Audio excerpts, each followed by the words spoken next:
ఆ రెండిటిని మనం సరిపోలిస్తే దేవునికి ఎంత శక్తి ఉందో, దేవుని చేతి పని అయిన నీ నాలుకలో కూడా అంత శక్తిని దేవుడు ఉంచాడు. అందుకనే ఎప్పుడూ చెప్తా కదా, తక్కువ మాట్లాడు, ఎక్కువ విను. పొదుపుగా మాట్లాడు, అదుపులో మాట్లాడు. ఏది మాట్లాడినా శ్రేష్టమైన మాటలే మాట్లాడు.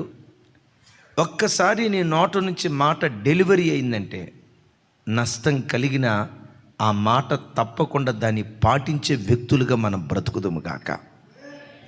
కొన్నిసార్లు మనుషులుగా కొన్ని మాటలు ఇస్తాం, మాట్లాడతాం. అది చేస్తా, ఇది చేస్తా, అలా బ్రతుకుతా, ఇలా బ్రతుకుతా అని మాటిచ్చి కొన్నిసార్లు మాటలు తప్పిపోతాం. ఒరే బాబు, మొన్న ఇట్లా మాటిచ్చావు కదా, మరలా ఎందుకు తప్పిపోయావు అని అన్నామనుకోండి, మాటిచ్చినంత మాత్రాన మాట మీద నిలవబడాలా? ఏదో ఉత్తుటి కన్నా ఎట్లా అన్నాడంట? ఎన్నిసార్లు అని ఉంటారు ఈ మాట మీరు? అన్న ఏదో ఉత్తితి కన్నా, మాట ఇచ్చినంత మాత్రాన మాట మీద నిలవబడాలా అని కొన్నిసార్లు మనం అనుకుంటాం. దైవజనమా, నోటి మాట నీ జీవితాన్ని శాసిస్తుంది, నీ బ్రతుకును ప్రభావితం చేస్తుంది.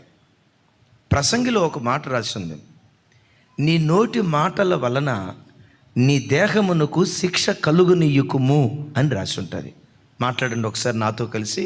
నీ నోటి మాట వలన నీ దేహమునకు శిక్ష కలుగనివ్వకుము. దేహానికి దేన్ని బట్టి శిక్ష కలుగుతుందట? రక్షణ దేన్ని బట్టి కలుగుతుందట? మేలు దేన్ని బట్టి కలుగుతుందట? కీడు దేన్ని బట్టి కలుగుతుందట? లాభం దేన్ని బట్టి కలుగుతుందట? మాట్లాడాలి. నష్టం దేన్ని బట్టి కలుగుతుందట? ఏంటి? నోటి మాట వలన దేహానికి శిక్ష కలిగిద్దా? ఎస్.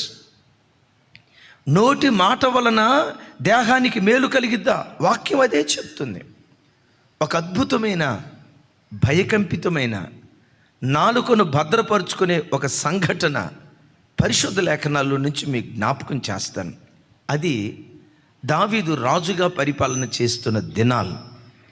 అప్పటికి అనేక సంవత్సరాల నుండి దావీదు రాజుగా పరిపాలన చేస్తూ ఉంటే, దావీదు పరిపాలనలో 3 సంవత్సరాల పాటు విడవకుండా కరువు, ఆకాశపు వాకిళ్ళు మూయబడ్డాయి, వర్షం లేదు, చినుకు లేదు, పంటలు పండట్లా, భయంకరమైన కరువు కాటకాల మధ్యలో దేశం చిక్కుకొని ఉంది. దావీదుకి అర్థం కాల, నేనేమైనా తప్పు చేశానా? లేదే. దినానికి వచ్చి 3 మార్లు ప్రార్థిస్తున్నాను, 7 మార్లు స్తుతిస్తున్నాను, దేవుని ధర్మశాస్త్రాన్ని దివారాత్రులు ధ్యానిస్తున్నాను. నా మట్టుకు నేను ఎంత నీతిగా బ్రతుకుతున్నా, ఎందుకు ఈ కరువు? దావీదుకు అర్థం కాల. అప్పుడు దేవుని సన్నిధిలో మోకరించి ప్రార్థన చేస్తున్నప్పుడు దేవుడు మాట్లాడిన మాట, సమూయేలు 2వ గ్రంథం. అందరూ చూడాలి, బైబిల్ తెరిచి. సమూయేలు 2వ గ్రంథం 21వ అధ్యాయం చూడండి ఒకసారి. 21వ అధ్యాయం మొదటి వచనం నుంచి 14వ వచనం వరకు. తర్వాత మీరు చూడండి, మనం ధ్యానించబోయే అంశం ఈ 14 వచనాల్లో ఉంటుంది.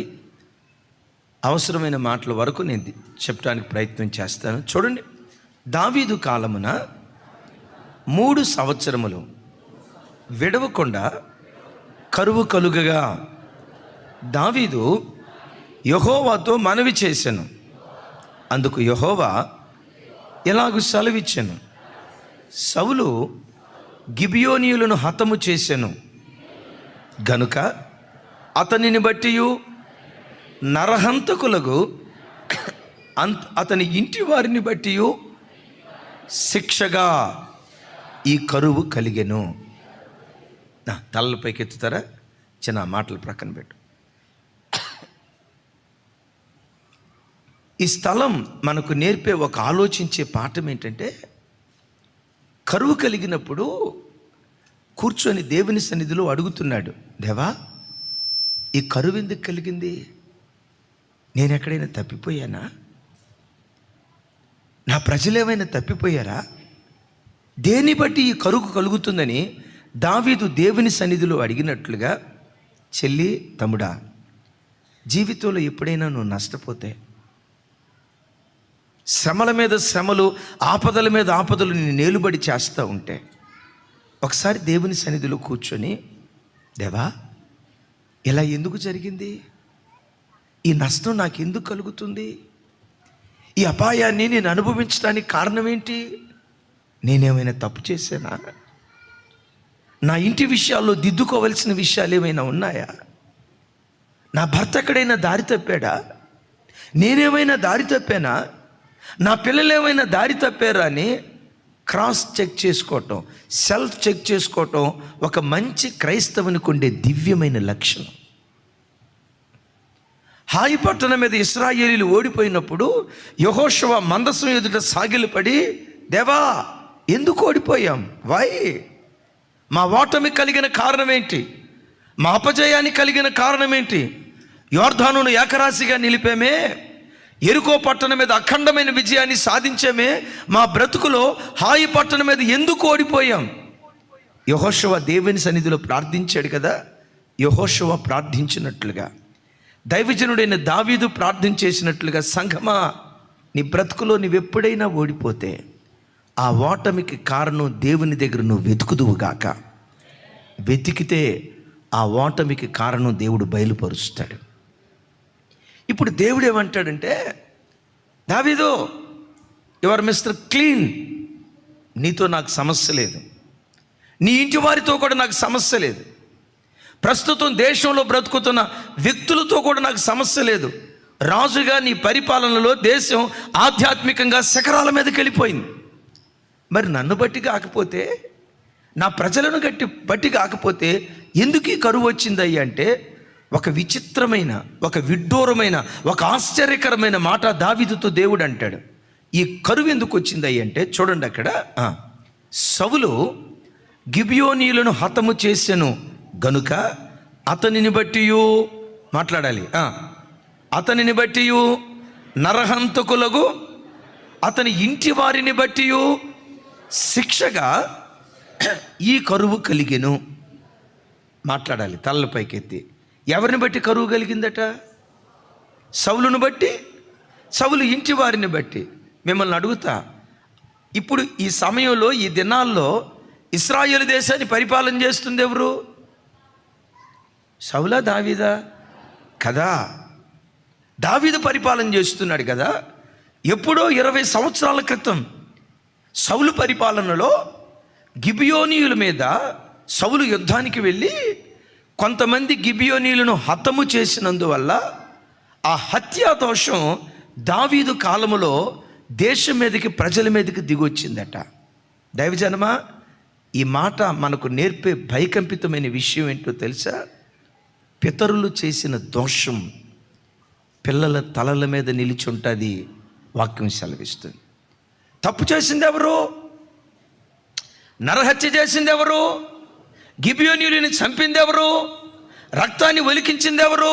సౌలు అండి. వాళ్ళను చంపిన సౌలు చచ్చిపోయాడు. అప్పటికి చనిపోయి 20 సంవత్సరాలు అవుతుంది. అతడు చనిపోయిన 20 సంవత్సరాల తర్వాత అతడు చేసిన పాపం యొక్క శిక్ష దావీదు కాలంలో ప్రజల మీదకి దిగొచ్చిందట. బైబిల్లో ఒక చోట రాయబడి ఉంటుంది, ఇశ్రాయేలు ప్రజలు ఏడుస్తూ అంటారు, మా పితరులు పాపము చేసి గతించిపోయిరి, వారి దోష శిక్ష మేము అనుభవిస్తున్నాము అంటాడు. ఒకసారి మాట్లాడండి. మా పితరులు పాపము చేసి, ఇట్లా అనండి పర్వాలేదు, ఏమైపోయారు? వాళ్ళు గతించిపోయారు, కానీ వారి దోష శిక్ష. దోషం చేసింది ఎవరు సార్? అమ్మా, దోషం చేసింది ఎవరు? పితరులు. శిక్ష అనుభవిస్తుంది ఎవరు? వారి పిల్లలు అని రాస్తుంది. దైవజనమా, నా వైపు చూడండి. నీ జీవితంలో నీ పిల్లల ఒడిలో నువ్వు ఆస్తిపాస్తులు లేకపోయినా నీ భక్తి ఆశీర్వాదాన్ని నీ పిల్లల ఒడిలో నువ్వు వేయుదువుగాక. వెండి బంగారాలు లేకపోయినా పర్వాలేదు, అవకాశం ఉంటే సంపాదించి పెట్టు. ఆస్తిపాస్తులు సంపాదించి పెట్టకపోయినా పర్వాలేదు. ఏ పిల్లలను చిన్నతనంలో ఒడిలు వేసుకొని ఆడించావో ఆ పిల్లల ఒడిలో నీ భక్తినే నువ్వు ఆశీర్వాదంగా వేయుదువుగాక. భక్తిని ఆశీర్వాదంగా వేస్తే బైబిల్లో రాయబడిన ఖరీదైన మాట, ఒకడు నా యందు భయభక్తులు కలిగి బ్రతికితే ఆ ఒక్కడిని బట్టి 1000 తరాల వరకు పిల్లలను నేను కరుణిస్తాను అంటాడు. ఎన్ని తరాలండి? మనం ఎన్ని తరాలు బ్రతుకుతాం? 40 బతుకయ్యా వద్దని దేవుడు. సరే అనుకోండి 4 తరాలు. గమనించండి, 4 తరాల తర్వాత మనం చనిపోతాం. కానీ అద్భుతం ఏంటో తెలుసా? నీవు చనిపోతావు కానీ నీ భక్తి ఆశీర్వాదం చనిపోదు. నీ పిల్లల మీద 1000 తరాల వరకు ఆ భక్తి ఆశీర్వాదం నిలిచి ఉంటుంది. ఒక తల్లిగా నీ పిల్లల ఒడిలో నీ భక్తిని వాళ్ళకి ఆస్తిగా ఇచ్చి, నీ కన్నీటి ప్రార్థనే వాళ్ళకి ఆస్తిగా ఇచ్చి, నీ విజ్ఞాపనే వాళ్ళకి ఆస్తిగా ఇచ్చి, ఆ ఆశీర్వాదాన్ని నీ పిల్లల ఒడిలో వేస్తే 1000 తరాల వరకు నీ పిల్లలు ఆ భక్తి ఆశీర్వాదాన్ని అనుభవిస్తూ ఉంటారు. బైబిల్లో రాయబడిన మాట, ఒకవేళ తల్లి దారి తప్పితే, తండ్రి దారి తప్పితే ఆ దోషం 4 తరాల వరకు పిల్లల మీద ఉంటుందని దేవుని యొక్క వాక్యంలో రాసింది. నా ప్రార్థన, మన పిల్లల ఒడిలో దేవుని ఆశీర్వాదాన్ని వేసే తల్లిదండ్రులుగా దైవ సన్నిధిలో మనం బ్రతుకుదుముగాక. ఒకవేళ ఎవరిని బిడ్డలారా, ఈ స్థలంలో ఉన్న మీలో ఎవరైనా, మా నాన్న అంత నీతిగా బ్రతకలేదండి, అందుకని నేను ఆశీర్వదించబడలేకపోయాను, మా అమ్మ అంత నీతిగా బ్రతకలేదండి, అందుకని నేను దీవించబడలేకపోయాను. ఇప్పుడు ఎవరి మీదో నువ్వు నేరారోపణ చేయకుండా రాగల కాలంలో నువ్వు తల్లివి కాబోతున్నావు, రాగల కాలంలో నువ్వు తండ్రివి కాబోతున్నావు. వాళ్ళు నీకేమి ఇవ్వలేకపోయినా నీ నెక్స్ట్ జనరేషన్ ఒడిలో నీ భక్తి ఆశీర్వాదాన్ని వాళ్ళ ఒడిలో వేయుదువుగాక. దేవుడు అలా చేయనట్లు చప్పట్లు కొడుతూ స్తోత్రాలు చెప్దాం. సరే, ఇంతకీ సౌలు చేసిన దోషం ఏంటి? గిబియోనీయులను హతం చేశాడు. ఇంతకీ గిబియోనీయులు ఇశ్రాయేలీలా అన్యులా? 100% అన్యులు, హివ్వీయులు. ఇశ్రాయేలీలు కనాను దేశాన్ని స్వాధీనం చేసుకునేటప్పుడు 7 జాతుల వారిని సమూల నాశనం చేయమన్నాడు కదా. ఆ 7 జాతుల వాళ్ళు ఒక జాతి వారు హివ్వీయులు, ఆ హివ్వీయుల్లో ఒక తెగవారు గిబియోనీయులు. మరి వాళ్ళను చంపితే దానికి ప్రతిఫలంగా ఎందుకు దేవుడు శిక్షను అనుమతించాడు? ఒక్కసారి మీరు ఆలోచించండి. హాయి పట్టణం మీద అఖండమైన విజయాన్ని పొందుకున్న తర్వాత యెహోషువ ఆ తర్వాత ప్రాంతాలను స్వాధీనం చేసుకుందామని వస్తే, హివ్వీయులుగా పిలువబడుతున్న గిబియోనీయులు మారువేషం వేసుకొని, అయ్యా మేము కనానులో ఉండే 7 జాతులకు చెందిన వారిం కాదయ్యా, దూర ప్రాంతాల నుంచి మేము వచ్చాం, దూరదేశం నుంచి మేము వచ్చాం, మాతో యుద్ధం చేయొద్దయ్యా, మమ్మల్ని చంపొద్దయ్యా, మీ మధ్యలో మేము ఉంటాం, కట్టెలు నరికేవారిగా, దేవుని మందిరానికి నీళ్లు చేదేవారిగా, బాంచన్ మీ కాళ్ళు మొక్కుతాం, మీ దగ్గర బానిసలుగా బ్రతుకుతాం, మమ్మను చంపమని మాతో ప్రమాణం చేయయ్యా అని చెప్తే, వాళ్ళు దూరదేశం నుంచి వచ్చిన వారని వాళ్ళ మాయలో, వాళ్ళ తంత్రంలో, వాళ్ళ కపట ప్రవర్తనలో యెహోషువ చిక్కుకొని వాళ్ళతో ప్రమాణం చేశాడు. దైవజనమా, సాతానుగాడు మోసగాడు, సాతానుగాడు మాయగాడు వెలుగుదోత వేషం వేసుకొని నీ జీవితంలో జొరబడి నీ బ్రతుకును పాడు చేయాలని ప్రయత్నం చేస్తాడు. అందుకని ప్రతి క్రైస్తవుడు సాతాను తంత్రాలను ఎరిగేవారిగా ఉండాలి. చెప్దాం గట్టిగా ఆమెన్. ఎలాంటి వేషం వేస్తాడు గమనించండి. తేనె పూసిన కత్తి లాంటి మెత్తటి మాటలు మాట్లాడతాడు. ఎలా వేషం వేసుకొని వస్తాడో తెలుసా? కుటుంబంలో ఏదో భార్యాభర్తల మీద చిన్న డిస్ప్యూట్ అయింది, ఏదో చిన్న వివాదం అయింది. రాత్రి తెల్లారి డ్యూటీకి వెళ్ళాం. ఆడెవడో నీ ముఖం చూస్తాడు, ఏంటండి ఈరోజు కాస్త మీ ముఖం వాడిపోయినట్టు ఉంది, మీ ముఖం అట్టా చూస్తే నాకు ఏదో అయిపోతుందండి నిట్ట అంటాడు. ఆ మాటలు వింటంతో మా భర్త ఉన్నాడు మొద్దోడు, ఎప్పుడు చూసినా బండబూతులు తిడతాడు.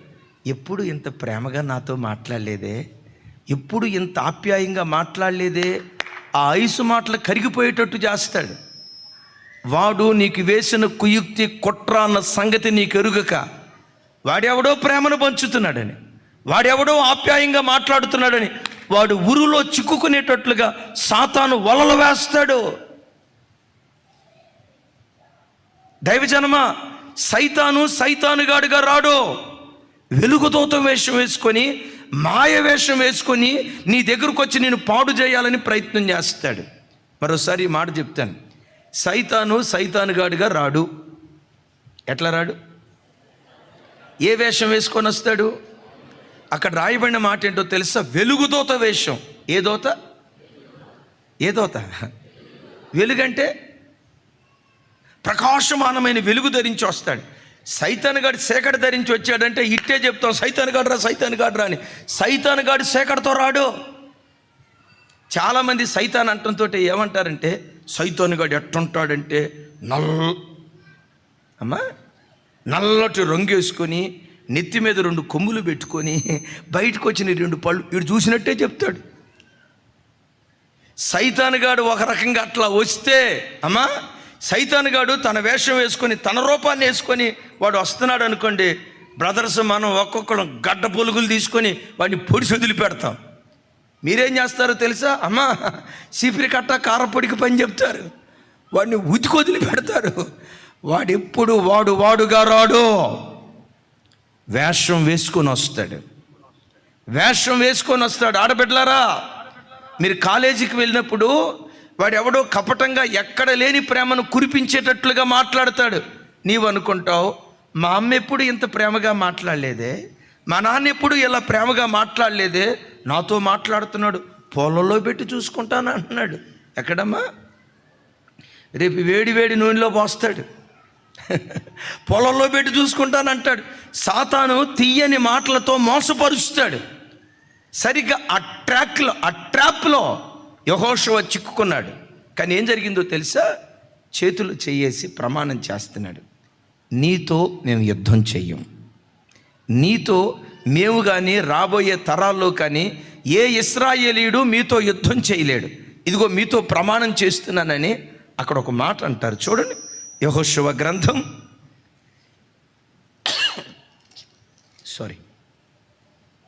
9వ అధ్యాయం 19వ వచనం. థ్యాంక్ యూ అన్న, నాతో కలిసి చెప్పండి. అందుకు సమాజ ప్రధానులు అందరూ సర్వ సమాజంతో ఇట్లనిది, మనము ఇశ్రాయేలీయుల దేవుడైన యెహోవా తోడని వారితో ప్రమాణము చేసితిమి గనుక మనము వారికి హాని చేయకూడదు. ఒకసారి నా వైపు చూడండి. ఎవరి పేరిట ప్రమాణం చేశారట? ఎవరితో ప్రమాణం చేశారు? మాట్లాడుకున్నాం కదా, గిబియోనీయులతో. ప్రమాణం చేసింది ఎవరు? దైవజనుడైన యెహోషువ. 20వ వచనం, వారికి హాని చేయకూడదు. సరే, నాతో కలిసి, మనము వారితో చేసిన ప్రమాణము వలన మన మీదికి కోపము రాకుండునట్లు ఆ ప్రమాణమును బట్టి వారిని బ్రతుకనియ్యవలెను. ఒకసారి వింటారా? ప్రమాణాన్ని బట్టి మన మీదకు కోపం రాకుండా ఉండునట్లుగా వాళ్ళను బ్రతకనియాలి. ఒకవేళ వాళ్ళని చంపితే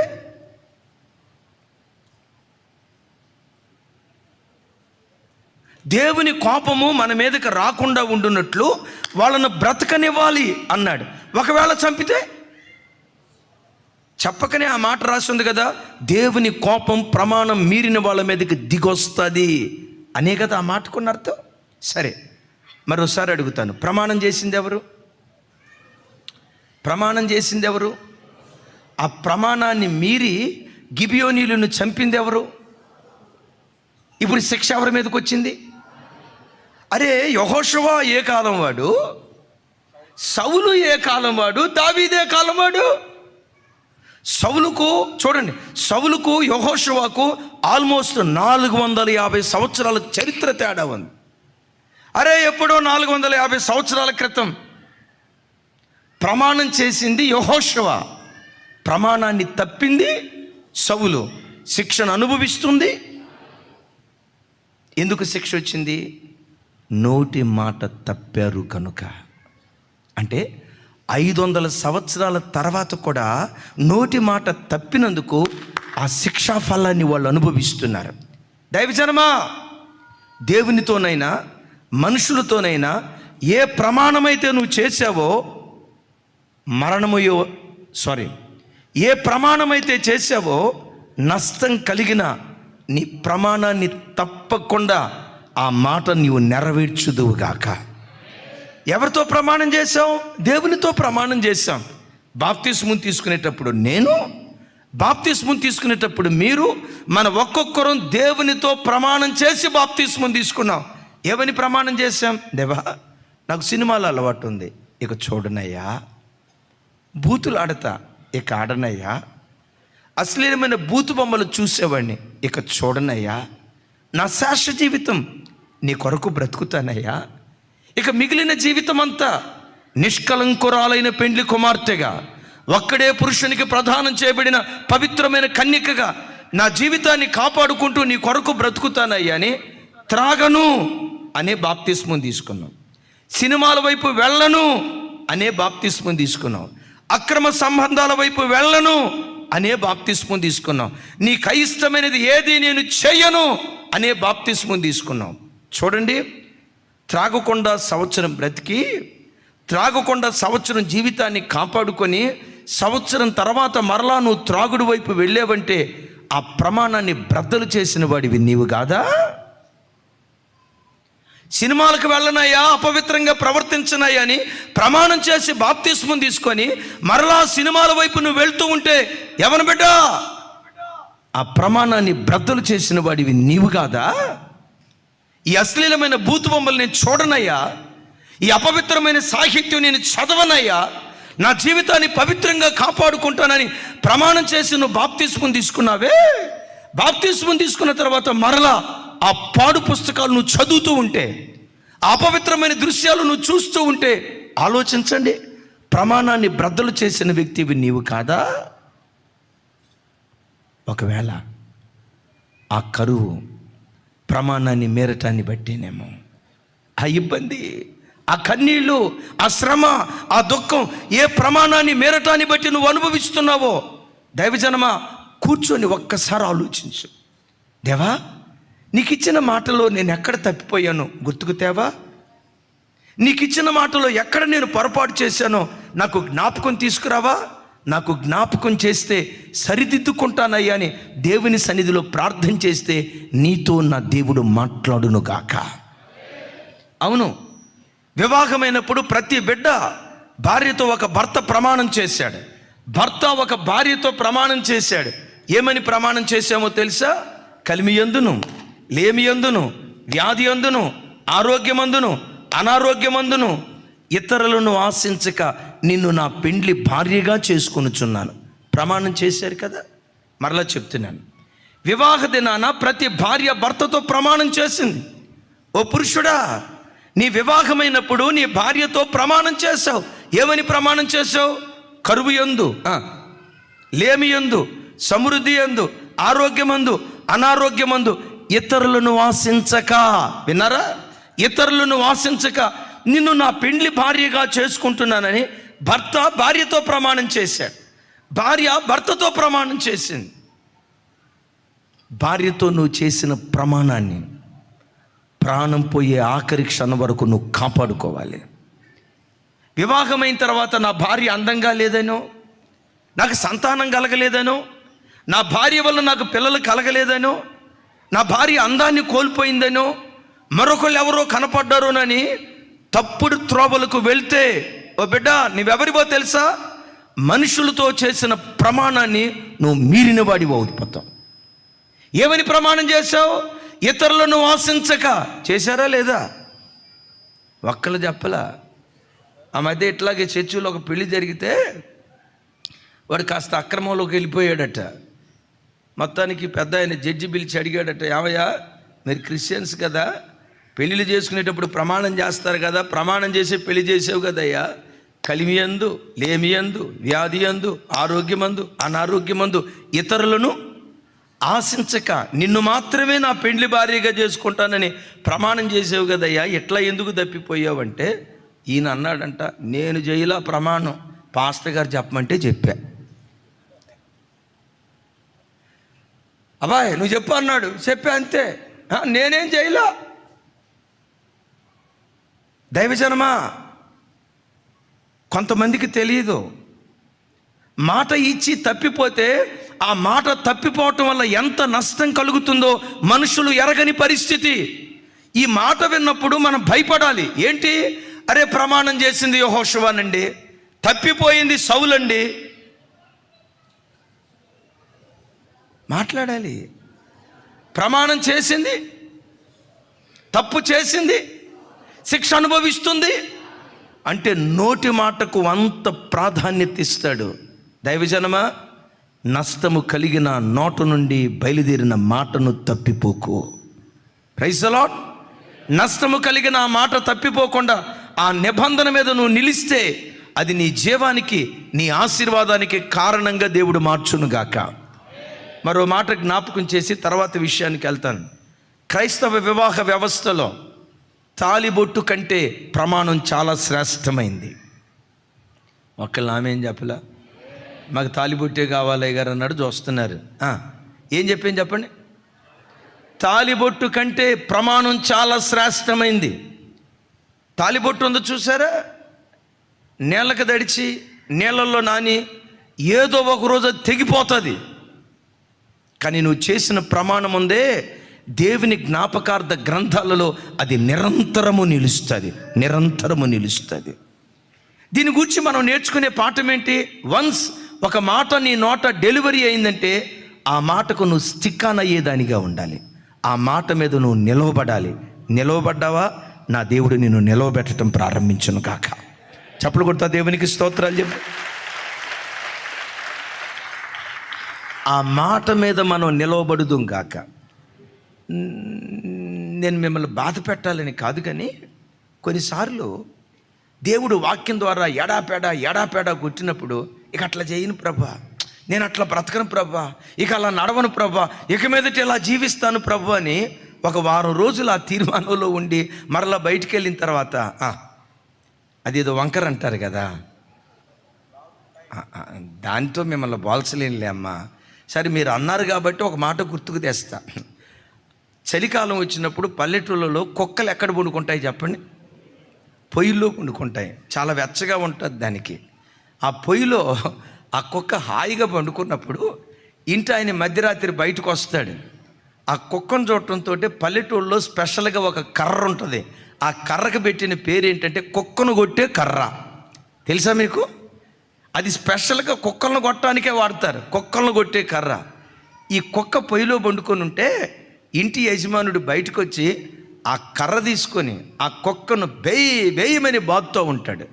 కర్రతో కొట్టేటప్పుడు కుక్క అనుకుంటుందట, ఛీ నా కుక్క బతుకు పాడుగాను. అరే, ఆడిపోయేలో ఈడిపోయేలో పండుకొని కొట్టించుకోవటం ఎందుకు? తెల్లారనే షాపూర్లో ఆర్ఎస్ బ్రదర్స్కి వెళ్ళి, సికింద్రాబాద్లో చెన్నై షాపింగ్ మాల్కి వెళ్ళి కొత్త దుప్పటి ఒకటి కొనుక్కొని ఆ చెట్టు కింద పండుకుంటా, కానీ ఈడిపోయిలో ఆడిపోయిలో పండుకొని కొట్టించుకొని అనుకుంటుందంట. చూడండి, కొట్టేటప్పుడు అనుకుంటుందా, ఛీ నా కుక్క బతుకు పాడుగాను. ఆడిపోయిలో ఈడిపోయిలో పట్టుకొని ఆడి చేత ఈడి చేత కొట్టించుకోవటం ఎందుకు? తెల్లారనే అమీర్పేట వెళ్తా. ఏముందమ్మా అమీర్పేటలో? లేకపోతే కుక్కటిపల్లి, ప్రసాద్ గారు కుక్కటిపల్లి ఏముంది చెప్పండి అన్న. జాకబ్ అన్న, మీ సికింద్రాబాద్లో ఏముంది? Chennai shopping mall. ఇంకేమున్నాయి రాజు? మాకేం తెలుసండి, ఆ బట్టల దుకాణాలతో మాకు పనే లేదాయా. ఏదో అంటున్నారన్న, సిఎంఆర్, అమ్మా రైమాండ్స్, లెనిన్. ఆ బట్టల దుకాణానికి వెళ్ళి దుప్పటి కొనుక్కొని ఎక్కడో ఊరు బయట ఉన్న చెట్టు కింద పండుకుంటా, కానీ ఇక ఈడు పొయ్యి దగ్గర పండుకొని ఈడు చేత కొట్టించుకొని అనుకుంటుందంట. ఎప్పుడైనా కుక్క షాపింగ్ మాల్కి ఇచ్చి దుప్పటి కొట్టడం చూసారా? ఆర్ఎస్ బ్రదర్స్కి ఎప్పుడన్నా వచ్చిందా? మరలా సాయంత్రం అయిందనుకోండి, విచిత్రం తెలుసా? సాయంత్రం అయిందంటే మరలా తిరిగి పొయ్యిలో వండుకోకమా అందో, వాడి చేత కొట్టించుకోకమా అందో. ఏమనుకోవద్దు. కొంతమంది క్రైస్తవులు బ్రతుకు కుక్క బ్రతుకు. ఎంత వాక్యం విన్నా 2 రోజులు గట్టిగా ఉంటాడు, 3 రోజులు గట్టిగా ఉంటాడు, కుక్క తన వాంతికి తిరిగినట్లుగా ఏది విసర్జించారో, ఏది చీ అన్నారో, ఏది చారన్నారో, చేసిన ప్రమాణాన్ని మరిచిపోయి అపవిత్రత వైపు వెళ్ళే ప్రజలు. ఈ వాక్యం వింటున్న దైవజనమా, ఒకవేళ ఆ గుణం నీలో ఉన్నట్లుగా నీకు అనిపిస్తే ఈ వాక్యం వింటుండగా ఈరోజు ఒక స్థిరమైన తీర్మానం చేసుకున్న ప్రమాణంలో నువ్వు నిలవబడుదువుగాక. నిలవబడే కృప నాకు దయచేయని చప్పలు కొడుతూ దేవునికి స్తోత్రాలు చెప్దాం. మూడవది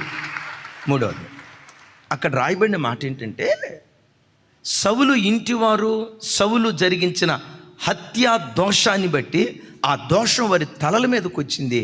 అక్కడ రాయబడిన మాట చూడండి. సమూయేలు 2వ గ్రంథం, సమూయేలు 2వ గ్రంథం అందరూ చూడండి. 21వ అధ్యాయం అదే వచనం చిన్న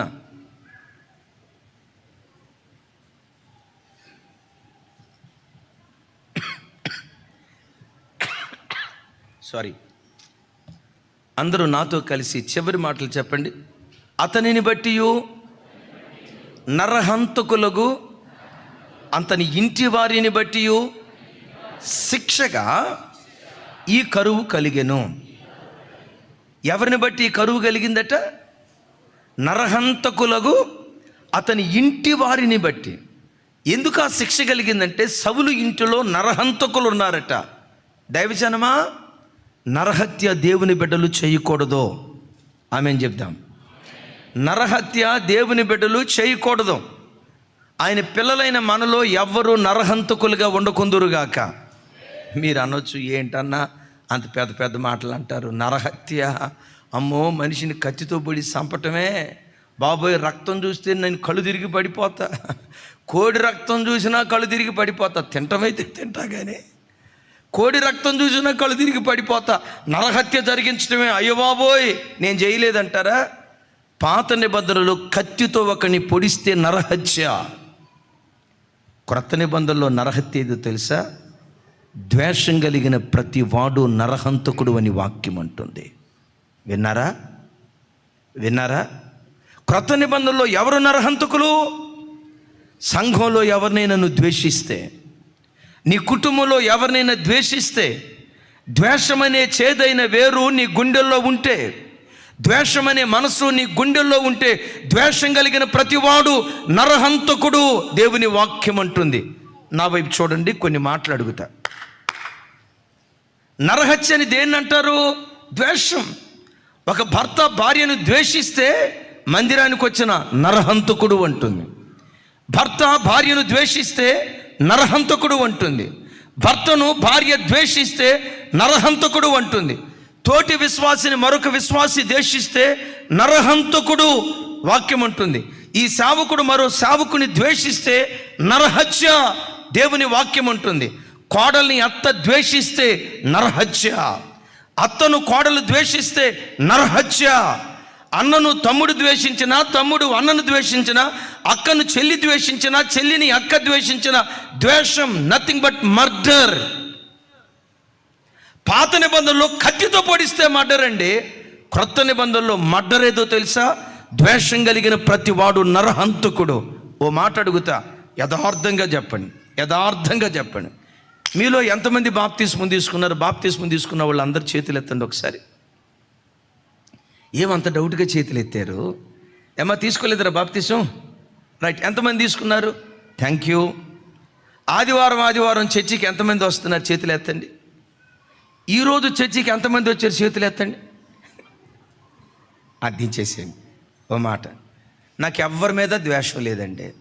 నా భార్య మీద లేదు, నా భర్త మీద లేదు, మా కోడల మీద లేదు, నా అత్త మీద లేదు, ఉద్యోగ స్థలంలో ఎవరి మీద లేదు, సంఘానికి వచ్చేవాళ్ళు, అసలు ఈ భూమి మీద ఎవరి మీద నా హృదయంలో ద్వేషం లేదండి అన్నవాళ్ళు ఒక్కళ్ళ చేతులు ఎత్తండి. ఇప్పుడే ఫోటో తీసి రేపు పేపర్లో వేపిస్తా. ఒక్కళ్ళు తల్లి చూడండి రా తల్లి, ఒక్కళ్ళు ఒకసారి చూడండి రా తల్లి, నాకు ఎవరి మీద ద్వేషం లేదు అని ఎవరు చెప్పగలరు? ఎవరో ఒకళ్ళ మీద మనసులో గ్రడ్జ్ పెట్టుకొని దేవుని సన్నిధికి వస్తున్నాం కదా. ద్వేషం పెట్టుకొని దేవుని సన్నిధికి వస్తున్నాం కదా. ఈ క్రొత్త నిబంధనలో నరహత్య ద్వేషంతో కూడుకున్న మనస్సు. దైవజనమా, ఎవరి మీదైనా నీ హృదయంలో ద్వేషం ఉంటే ఈ వాక్యం వింటుండగా యేసు నామంలో ఆ ద్వేషపు మనస్సును నువ్వు కడిగి వేసుకుందువుగాక, తొలగించుకుందువుగాక. ఆ ద్వేషపు మనస్సును తొలగించుకొని సఖ్యమైతే ప్రజలందరితో సమాధానంగా బ్రతికే జీవితాన్ని దేవుడు మనకు వరంగా దయచేయునుగాక.